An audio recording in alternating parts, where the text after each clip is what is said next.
sibuk membawa para korban yang baru saja terjadi gempuran dari jet-jet tempur Israel. Senin pukul 4 pagi waktu setempat, untuk kondisi Rumah saat Sakit ini Indonesia memang di sangat Gaza mencekam, di sibuk mana melayani untuk korban Indonesia serangan sendiri Israel. sudah menangani Ambulans saat ini sedang lebih sibuk dari membawa 400 para korban. luka-luka dan Kondisi pagi lebih hari dari sangat 60 mencekam di korban Gaza. syahid meninggal. Sejak Senin subuh, Rumah Sakit Indonesia di Gaza sudah menangani 400 korban yang terluka dan 60 orang meninggal karena serangan bom militer Israel.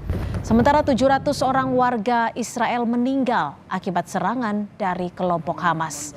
Akibat serangan Israel dan Hamas di jalur Gaza, total korban dari kedua belah pihak mencapai 1.100 jiwa. Ambulans sedang sibuk membawa para korban yang baru saja terjadi. Rilis resmi Kementerian Luar Negeri Republik Indonesia sejauh ini terkait situasi di Gaza antara lain hingga saat ini tidak ada WNI yang menjadi korban.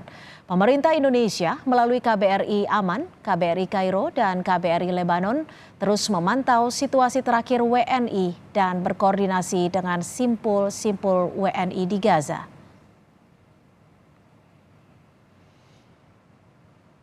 Dalam catatan KBRI, jumlah WNI yang berdomisili di wilayah Gaza sebanyak 13 orang. Hotline KBRI aman di 96 277 915 0407.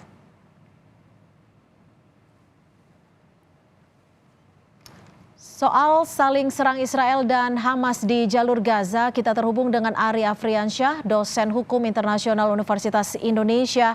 Selamat sore Pak Ari, terima kasih sudah bergabung bersama kami di Kompas Petang. Menurut perspektif Anda, apa sebenarnya yang menjadi pemicu serangan baik dari Hamas dan juga Israel, Pak Ari? Ya, seperti yang kita ketahui bahwa di Palestina dan juga Israel ini memang masih dalam kondisi perang ya. Artinya meskipun sebelumnya kita tidak mendengar adanya saling serang, tapi sesungguhnya ketika sejak dulu ya memang keadaan antara Israel dengan Palestina ini dalam keadaan perang ya. Jadi perang itu kan terkadang ada intensitasnya tinggi, kadang intensitasnya rendah begitu ya. Nah, kali ini memang terlihat sangat jelas ketika kelompok dari Hamas, dalam hal ini mungkin kita menganggapnya negara Palestina, itu melakukan serangan kepada Israel begitu. Saya juga tidak mengerti apa yang menjadi tujuan atau alasan kenapa Hamas tiba-tiba melancarkan serangan yang cukup besar terhadap Israel. Namun demikian, seperti yang terlihat kemudian ada tindakan balasan dari Israel yang memang ini kemudian diberikan sesuai dengan hukum internasional, melakukan tindakan balasan dalam perang. Tapi yang perlu kita perhatikan adalah apakah kemudian tindakan balasan dari Israel ini itu proporsional atau tidak, diskriminatif atau tidak. Nah, ini yang perlu dilihat oleh semua pihak supaya tidak saling melanggar hukum perang dalam hukum internasional. Demikian, Mbak. Tapi kalau dilihat dari catatan konflik dari kedua belah pihak ini, Anda melihatnya sejauh mana nih? Ya, seperti yang saya sampaikan, memang keadaan atau situasi perang di antara Israel dengan Palestina ini masih tetap berlangsung, dalam artian konsep perdamaian dua negara saling berdampingan ini masih tetap diusahakan.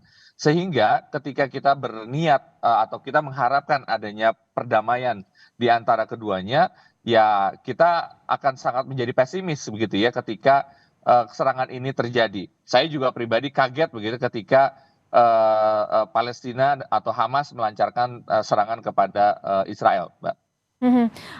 Pak Ari, kalau pemerintah kita sejauh ini bagaimana baiknya untuk memantau kondisi WNI khususnya yang ada di Gaza dalam eskalasi serangan? Ya, adalah tugas buat pemerintah Indonesia sebagai negara yang memiliki kedaulatan untuk melindungi warga negaranya dimanapun, termasuk dalam hal ini di wilayah Palestina ataupun di wilayah Israel. Kita tentu mungkin akan sedikit terbatas bagi apabila ada warga negara Indonesia yang ada di Israel. Karena kita tidak memiliki hubungan diplomatik dengan Israel. Dan saya rasa pemerintah Indonesia akan selalu berkoordinasi, apalagi kita sudah memiliki hubungan diplomatik dengan Palestina. Semoga tidak ada warga negara Indonesia yang harus menjadi korban dalam situasi seperti ini, Mbak. Pak Ari, ini kan kalau tadi kita lihat informasi bahwa pagi tadi Rumah Sakit Indonesia di Gaza ini sudah mulai ramai untuk membantu para korban. Apakah Indonesia saat ini harus lebih memberikan peran besar untuk memberikan bantuan lebih besar lagi? Ya, sebagai negara sahabat dari Palestina, saya rasa sudah merupakan konsekuensi ya kita sebagai negara sahabat Palestina untuk memberikan bantuan kepada negara sahabat kita yang sedang mengalami peperangan seperti ini. Tapi kemudian ya tadi menjadi prioritas adalah keberadaan dari warga negara Indonesia supaya tidak menjadi korban.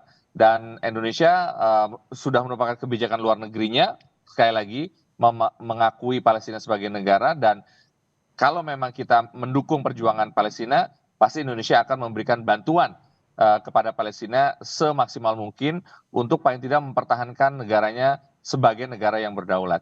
Oke, Pak Ari, kalau Anda melihatnya dari eskalasi saling serang ini akan bertambah lebih besarkah, lebih masifkah, atau seperti apa ini, Pak Ari?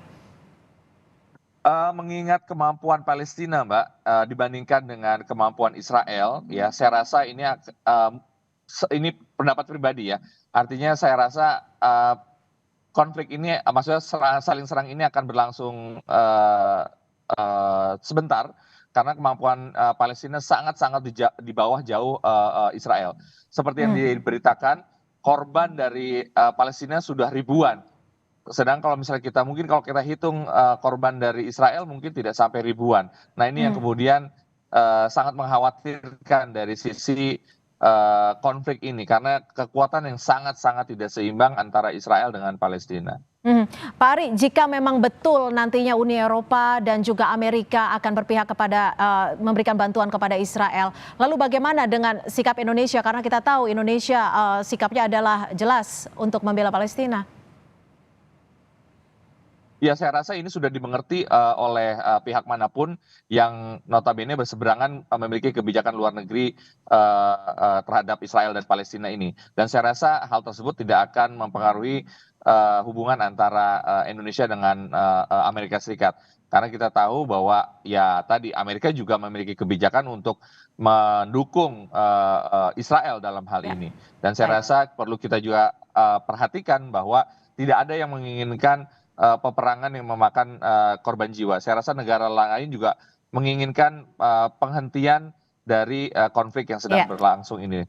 Baik, terima kasih Pak Ari Afriansyah, dosen Hukum Internasional Universitas Indonesia, sudah bergabung bersama kami di Kompas Petang.